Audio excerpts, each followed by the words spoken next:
আসসালামু আলাইকুম বন্ধুরা, কেমন আছেন সবাই? আশা করি অনেক ভালো আছেন। আমি ডাক্তার ফাইজুল হক। আজকে আলোচনার বিষয় হচ্ছে আমাদের আপনার সন্তান কেন আপনার কথা শোনে না?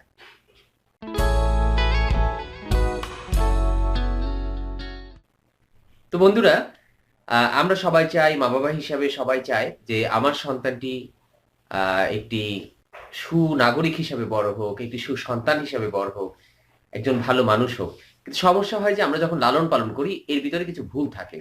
১ম যে ভুলটা থাকে তা হচ্ছে আমরা চিন্তা করি যে আমার সন্তান আমার মত মতো চলবে। আমি যেভাবে বলব ওরকম চলবে। আমি যেরকম পছন্দ করব, যা পছন্দ করব, আমার সন্তানও ঠিক এটাই পছন্দ করবে। হ্যাঁ? যেমন আমি একটা জিনিস পছন্দ করলাম, আমি চাপিয়ে দিচ্ছি আমার সন্তানের উপরে। যে আমার সন্তানও মনে হয় এটাই পছন্দ করবে। আমি যে খাবারটা পছন্দ করলাম ওই খাবারটাই ও খাবে। বা আমি যেভাবে চিন্তা করলাম আমার সন্তান মনে হয় ঠিক ওভাবেই চিন্তা করবে। এই চিন্তাটা যখন আমরা চাপিয়ে দেই তখনই সমস্যাটা শুরু হয়। যদি সত্যি সন্তান আমার মতো করে চিন্তা করতে পারত, তাহলে সে তো আর বাচ্চা হতো না। তাই না?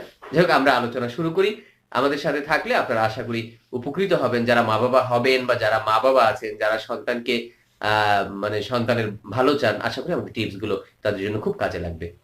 বন্ধুরা, আমরা কি করি যে সন্তানকে সারাক্ষণ আদেশ নির্দেশ দিতে থাকি। আ সবসময় বলি এটা করো না, ওটা করো না বা সবসময় একটা ধমকের উপরে রাখি। মাথায় রাখতে হবে যে যদি সন্তান কোনো ভুল করে বা সন্তানকে কিছু বলতে চাই তো সারাদিন আদেশ নিষেধ বা সারাদিন যদি আমি ওকে বকাঝকা করি তাহলে ওই সন্তানের মনোজগৎ বা সন্তান মানসিকভাবে কিন্তু আমাকে প্রতিপক্ষ হিসেবে ভেবে নেবে। একজন বন্ধুত্বপূর্ণ বা মা-বাবা হিসাবে সে না ভেবে সে মনে করবে যে আমি তার কর্তৃপক্ষ। এজন্য ১ম যে কাজ করতে হবে তা হচ্ছে সন্তানকে বুঝতে হবে যে ও একটা বাচ্চা ছেলে, ওর একটা আলাদা জগৎ আছে। যদি ও কোনো ভুল করে এই ভুলটা নিয়ে ওর সাথে সরাসরি কথা বলতে হবে। যে সারাদিন ঘ্যান করতে থাকলাম, আমি ওর পিছনে বকাঝকা করতে থাকলাম। এরকম করলে সন্তান কিন্তু থেমে যাবে এবং অবাধ্য হবে। সন্তানকে বুঝতে দিন যে আপনি তাকে বোঝেন, তাকে ফিল করেন, তাকে অনুভব করেন। যখন আপনার সন্তান বুঝবে যে আমার মা-বাবা আমাকে বুঝতেছে, আমাকে ফিল করতেছে, সন্তানের ভিতরে একটা পরিবর্তন চলে আসবে। সন্তান অবশ্যই অবাধ্য হবে না। বাট যখনই বুঝতে পারবে সে আপনি তাকে বুঝছেন না, আপনার মতকে তার উপরে চাপিয়ে দিচ্ছেন, তখন সে অবাধ্য হবে। অবাধ্যটা কেন হবে? সে হয়তোবা নিজের মত প্রকাশের জন্য অবাধ্য হবে।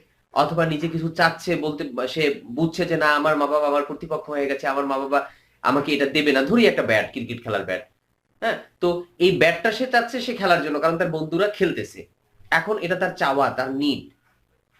আপনি কি করলেন? তাকে বকাঝকা দিলেন। বাট আপনি যদি বুঝিয়ে বলেন, "ঠিক আছে ব্যাটটা আমি ২ দিন পরে দিচ্ছি" বা "ব্যাটটা তোমার এখন প্রয়োজন নাই।" কেন? এটা যখন বুঝিয়ে বলবেন তখন সন্তান কিন্তু এটাকে অ্যাকসেপ্ট করবে।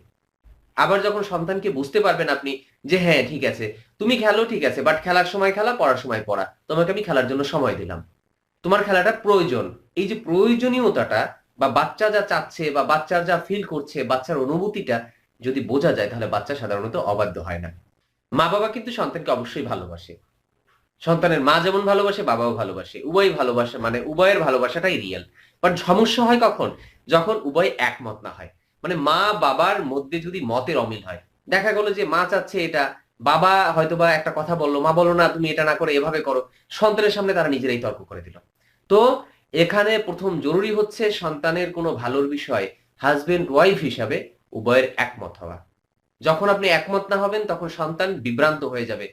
সে গ্রহণ করতে পারবে না। মাকে গ্রহণ করবে না, বাবাকে গ্রহণ করবে। মা এক কথা বলতেছে, বাবা এক কথা বলতেছে। মা-বাবা সন্তানের সামনে বিতর্ক করতেছে। এটা কিন্তু সন্তানের মধ্যে একটা ঝামেলায় ফেলে দেবে। সো আগে নিজেরা একমত হওয়া হাসব্যান্ড ওয়াইফ।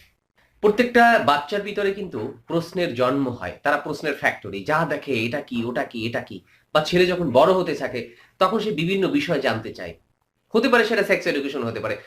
বাচ্চা হয় কেন? সন্তান পেটে আসে কেন? সন্তান কোথা থেকে আসে? তো এখানে যাই হোক, যে প্রশ্নই হোক, খেলাধুলো নিয়ে হতে পারে, পড়ালেখা নিয়ে হতে পারে, সংসার নিয়ে হতে পারে, ভবিষ্যৎ নিয়ে হতে পারে, যেকোনো প্রশ্ন। প্রশ্নের উত্তর দিতে হবে সন্তানকে। আপনি যদি না জানেন বলতে হবে, "বাবা আমি তোমাকে কালকে দেব বা আমি তোমাকে ২ ঘন্টা পরে দেব।" জেনে উত্তর দিতে হবে। প্রশ্নের উত্তর যদি আপনি না দেন, তখন কি হবে জানেন? এই সন্তানের চাহিদা প্রশ্নের উত্তর পাওয়ার জন্য, তার যে এই উত্তর পাওয়ার টেনডেন্সি, এই টেনডেন্সির জন্য সে কারো না কারো কাছ থেকে এই উত্তরগুলো খুঁজে নেবে। যা কিন্তু মা-বাবা হিসেবে আপনার জন্য সুখকর নাও হতে পারে। কারণ এই উত্তরগুলো কি পজিটিভ হবে না নেগেটিভ হবে? এই ফিডব্যাকটা সে যে উত্তরটা পাচ্ছে, এই ফিডব্যাকটা আপনার উপরে, আ ফ্যামিলির উপরে, যে পরিবারের উপরে পজিটিভ একটা প্রভাব ফেলবে না নেগেটিভ? এটা কিন্তু একটা ঝামেলা তৈরি হয়ে যেতে পারে। এইজন্য সন্তানদের প্রশ্নের উত্তর দেয়া চাই। সন্তান যদি ভুল করে কি করবেন? সন্তান অন্য মানুষের সাথে খারাপ ব্যবহার করছে, অন্য বাচ্চাকে মারছে, কি করবেন? বা আপনি জানছেন যে সন্তান ভুল করছে, তো সারাদিন কি আপনি চেঁচাইতে থাকবেন? তুমি এটা করো, তোমার জন্য আমার মান সম্মান চলে যাচ্ছে, তুমি এটা করো, তুমি মানে তোমার জন্য আমি মুখ দেখাতে পারছি না সমাজে সমাজে হ্যাঁ তোমাকে, সারাদিন যদি আপনি ক্যাট ক্যাট ক্যাট ক্যাট করতে থাকেন ঝামেলা হবে। মাথায় রাখবেন, সন্তান ভুল করছে, তাকে শাস্তি দিতে হবে, ধীরভাবে শাস্তি দিন এবং তাকে বলুন দ্বিতীয়বার যদি তুমি ভুল করো তোমাকে সেম শাস্তি পেতে হবে। শাস্তি দেওয়ার ক্ষেত্রে কার্পণ্য করা যাবে না। বাজারে একটা বই আছে, কখন সন্তানকে চর মারবেন বা চর দিবেন, ইন্ডিয়ান একটা বই, বাংলাদেশে পাওয়া যায়, ফুটপাতেও পাওয়া যায়, খুব ভালো কিছু পরামর্শ আছে, পড়ে নিতে পারেন। এর মানে এই না যে সারাদিন আপনি মারতেই থাকবেন, না। ভুল করছে, ভুলের পানিশমেন্ট। এই ভুলের পানিশমেন্টটা কি শারীরিক টর্চার হবে? বিষয়টা এরকম না। পানিশমেন্টটা বিভিন্ন ভাবে হতে পারে। তার মানে এই তার ভুলটা আপনি অ্যাকসেপ্ট করছেন না, তার অন্যায়টা, ভুল না, সরি ভুল হবে না, অন্যায় হবে। সে যে অন্যায় করছে, অন্যায়টা আপনি গ্রহণ করছেন না। সে মারামারি করছে, করে আসছে, একজন নালিশ দিল আর আপনি বলে ফেলেন আমার সন্তান এটা করতেই পারে না, তার মানে আপনি সন্তানের সর্বনাশ করে ফেলছেন। এই কাজটা করা যাবে না। একই কথা বারবার বলা খুব বাজে একটা অভ্যাস। পড়ো না কেন, পড়ো না কেন, মহিলারা বেশি করে এটা। তুমি খাচ্ছ না, বাবা খাও, খাও, খাইতেছো না, তুমি না খাইলেই হবে। মোট কথা হচ্ছে এক কথা বারবার বলা যাবে না, জাস্ট একটা বার বলবেন, বাবা পড়তে বসো। পড়তে বসবে না, শাস্তি হবে।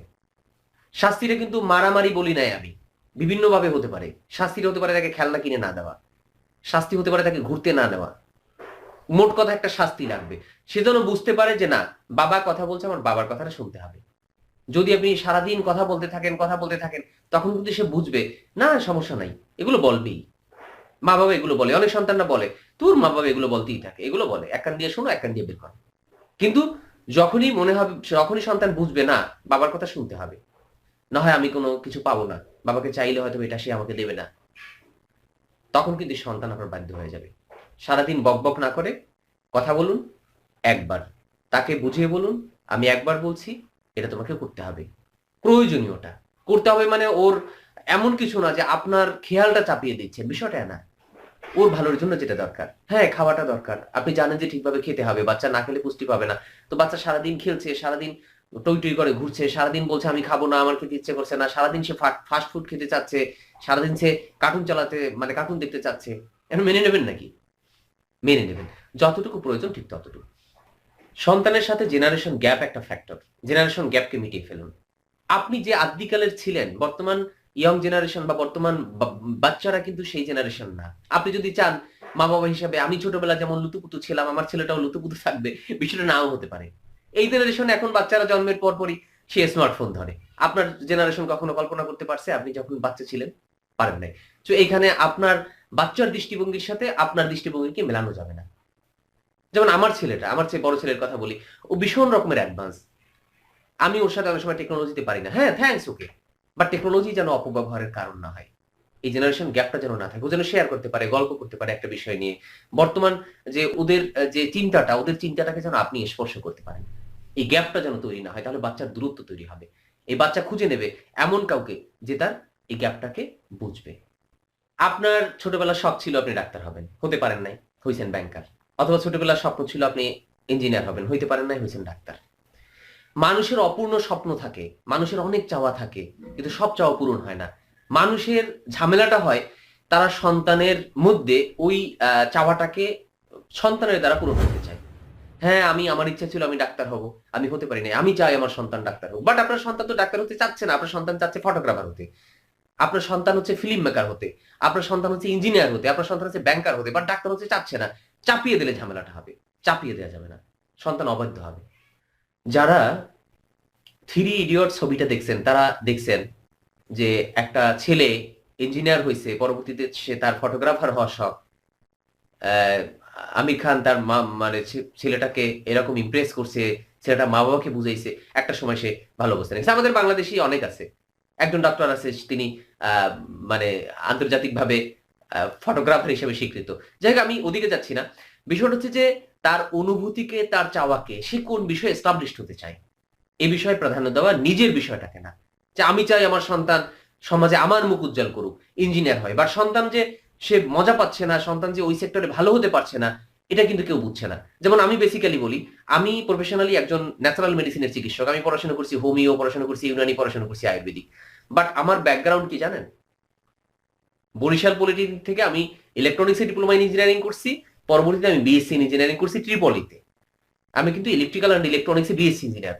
বাট আমি এই ট্র্যাকটায় থাকতে পারিনি, কারণ আমাকে চাপিয়ে দেওয়া হয়েছে ইঞ্জিনিয়ার হিসেবে বানানোর জন্য। বাট আমি পরবর্তীতে ওই সবকিছু বাদ দিয়ে আমি আমার মতো করে পড়াশোনা করে আমি এখন ভালো আছি, শান্তিতে এসে আরামে আছি। ভাই অনেক টাকা পয়সা নাই, মানসিক শান্তিটা বড়। এই যে মজাটা, এই মজাটা হচ্ছে মূল বিষয়। প্রত্যেকটা সন্তানের নিজস্ব একটা স্বকীয়তা আছে, এই স্বকীয়তাটাকে মা বাবা হিসেবে নিজের স্বকীয়তা দিয়ে চাপিয়ে দেওয়াটা ঠিক না। লাস্ট কথা হচ্ছে আপনাদের জন্য, যারা মা বাবা হবেন, মা বাবা আছেন, সন্তানের আত্মমর্যাদা বোধকে নষ্ট হতে দেয়া যাবে না। প্রত্যেকটা মানুষের নিজস্ব একটা সম্মান আছে। এই যে ছোট বাচ্চা, বাট ওর নিজস্ব একটা জগৎ আছে, নিজস্ব একটা সম্মান আছে, নিজস্ব একটা এরিয়া আছে। আপনি ওর বন্ধুর সামনে ওকে বকাঝকা যদি করেন, অন্য মানুষের সামনে ওকে বকাঝকা করেন, ওর আত্মসম্মানটা হ্রাস পায়। এই জিনিসটা ওর ব্রেনে ঢুকে থাকে, বড় হলে ওর ভিতরে উগ্রতা প্রকাশ পায়।